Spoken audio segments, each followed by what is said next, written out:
All right, we're now being joined by Kyle Crutchmer. Hey, Kyle, right here. So, Kyle, a bit of a home game here in San Jose for you. Can you just talk about how the mood is for this fight week compared to when you have to travel a bit more? Oh man, it's a lot better. Flying from San Jose to Connecticut can be quite a bit of a haul. So, just the weight cut and everything just goes a little bit easier, and I get to train a little bit longer at home and do the things like that. So, it's like any other sport, like a lot of home games, and you got the home field advantage. And I feel like not having to travel on that travel day is going to help me tremendously when it comes to the weight cut and get prepared. I always like to ask, when you're fighting in your backyard, so to speak, I know everyone comes out of the woodwork, hey man, where's my ticket, can I get one? What is your nice way of telling your friends you got to pay with your own money? Man, I don't really tell them that nicely. I just tell them, hey man, go to click the link in my bio and go find you a ticket, but don't buy the cheap ones. Buy the real expensive ones so you can see a little bit closer. So I don't really sugarcoat it, man. I make them all buy them. I like your strategy. Talk a little bit about your fight with Michael Lombardo. Just how do you feel you match up with him, and what do you expect to see from him out there on Friday? Mike looks like a tough guy. I've watched some film on him. He looks like a very tough guy. He's been around the sport for a long time. He comes from a great camp. 2 high-level wrestling coaches with Oklahoma State guys where I'm from, so I'm pretty familiar with those guys. And as far as matchup-wise, I think everybody knows my greatest strength. You can kind of see it in every time I fight. So I just think that's going to be hard. It's hard for anyone to deal with that, and the level that I've been able to keep growing it into not just a wrestler but an MMA wrestler. Being around the guys that I'm around at AK is just I can feel myself evolving, and yeah, man, I just think my greatest strength with anybody is years of experience as far as thousands of matches that I've wrestled and being in front of thousands of people, and my wrestling, I feel like I should be able to get the job done here. So. My final question, I would be remiss if I don't ask you, obviously your teammate Ken Velasquez with his hearing yesterday, we know a lot of the AKA members were out there showing their support. Just what is your take on the situation and just the mood in the gym as you guys obviously process everything that's been happening? Yeah, man, when I first heard it, it was really crazy, because I literally talked to him 2 days before. He comes to the gym every day and helps us, and I have a daughter, and obviously he has, a son and a daughter, and we sat down, and afterwards we were talking about our favorite Disney movies that we like to watch, and so to see all this happening to someone like that, man, it just shows you how backwards a lot of this legal shit is, and I think anyone, as a father now, I didn't realize when I was growing up, how much it actually means to be a parent. And I think, your biggest job now, even now, to what I do is to protect my kids and to protect my daughter. And man, I couldn't tell you if I wouldn't have done the same thing that he did if I found out something like that. So, I think they need to really look at this a little bit and realize who's really was in the wrong here. And I think the state of California could have done a little bit better by at least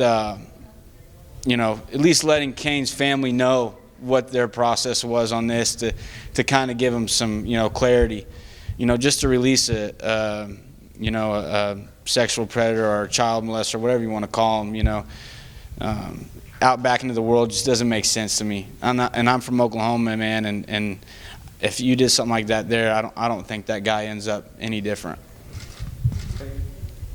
Hey, Kyle. We've seen combat sports brothers before in the Pettises, Pitbulls, and many others. I'm curious, has your brother Justin considered hopping into the MMA realm anytime soon? Oh man, no, I don't see him being much of a fighter, but you never know. I train him every now and then when I'm at home, but he's still in high school. He's winning state titles right now in wrestling, and he's one of the better kids in the country in wrestling. So. You never know, but I think he's taller than me. He got the good genes in my family. A lot of my family members are about 6 foot and above, and they've all played Division I football. So I was the first one to kind of break the trend and went and wrestled. So yeah, man, I don't know. Hopefully, maybe one day. But my big thing for him right now is let's try to go to the NFL, so I can retire and go tailgate and get drunk all the time. Shit. So. Hey Kyle, how you doing? Did you just say that Lombardo is training with some of your former coaches from Oklahoma State? Well, they weren't my coaches, but they're alum.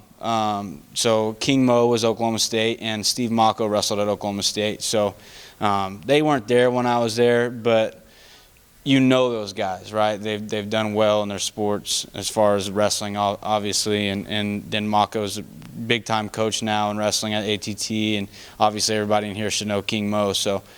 Yeah, man, they're Oklahoma State guys, and I'm pretty sure King Mo trained at AK a while back, if I'm not mistaken. So, yeah, he's down there with those guys. So he's learning. I'm just saying he's learning how to wrestle, and he's learning from some really good guys. So do you feel like you know how they train, how they wrestle, and do you feel like that might give you an advantage knowing that he's training with some guys that you know them, you know? Yeah, no, I mean.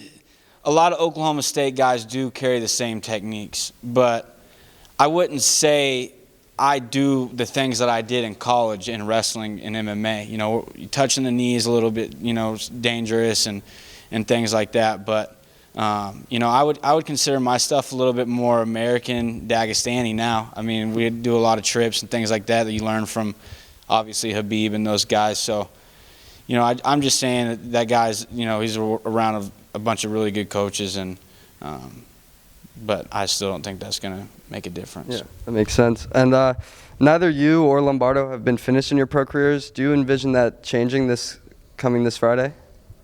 Man, we always said in college, you wrestle a 7-minute match, so you don't ever think about, I'm going to pin him in a minute, or I'm going to, do whatever I'm going to do to try to end the match quickly. You just go out there and you prepare for 7 minutes, and for MMA, I'm prepared for 15 minutes. I'm doing better at some of the things that allows you to finish guys in the gym against high-level guys. So, it could definitely happen, but mentally, man, I'm prepared for 15 hard minutes, and like you said, the guy hadn't been finished yet. So, I'm just going to go out there and do the things that I do best and work to get my hand raised. All right, we'll take a couple more here. Nathan, go ahead. As far as campus concerned, what areas have you seen the greatest growth in your game, at least from this last campus to previous? I think for me, everything. I mean, I don't just train one specific thing. I still wrestle all the time.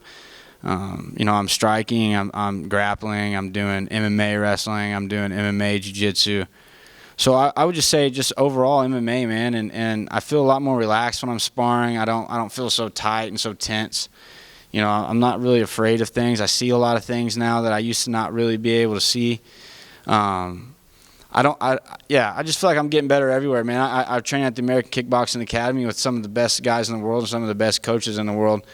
And they don't put you in situations where you're only growing in one or two different areas. They make sure that you're doing everything right, and they'll get in your ass if you're not. So I just feel like, for me personally, man, I just feel like I'm getting better everywhere, and I've only started this 4 years ago. So I know it's a long time, but like Tyrell was saying, you only get 10. This is my 10th fight. A lot of the guys in the top 10 on this rankings have 30, 25, 30 fights. So I'm just growing, man. I'm trying to get better, and that's just what I'm going to continue to do. Okay. Last question for me.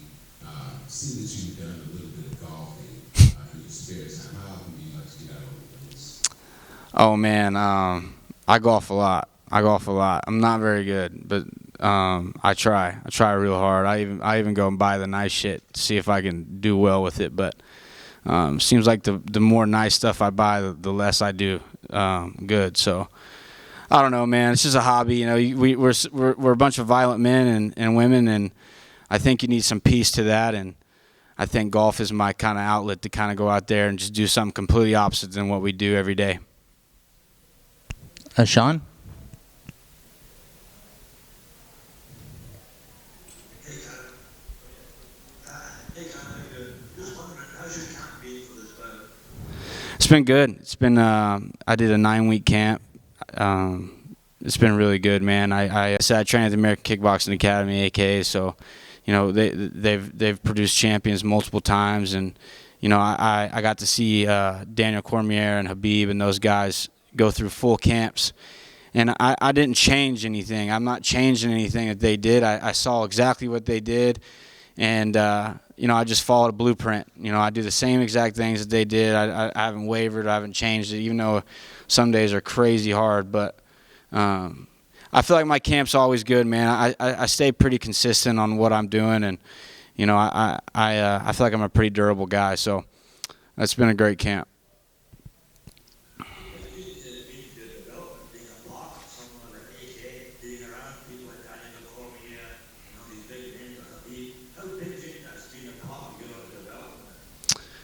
Well, my first experience in actual MMA, I got to, right when I got out here to San Jose, DC was training for John Jones, and so I got to go, and DC and I wrestled at the same college, obviously not the same time, but you know, Cowboy family strong. So he took me everywhere he went, man. I got to see him do his camp. I got to see him spar.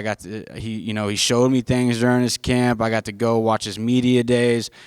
I got to pretty much live the life of a champion without being a champion. So, man, it's something that, you know, a lot of guys don't get to see. And I was very blessed, you know, to have someone like DC, who everybody knows in here is just a great guy, you know, and get to see someone who's so humble with everything in front of him.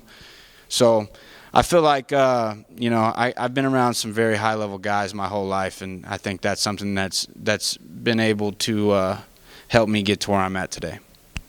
Thanks very much, Kyle. Appreciate the time. Yep.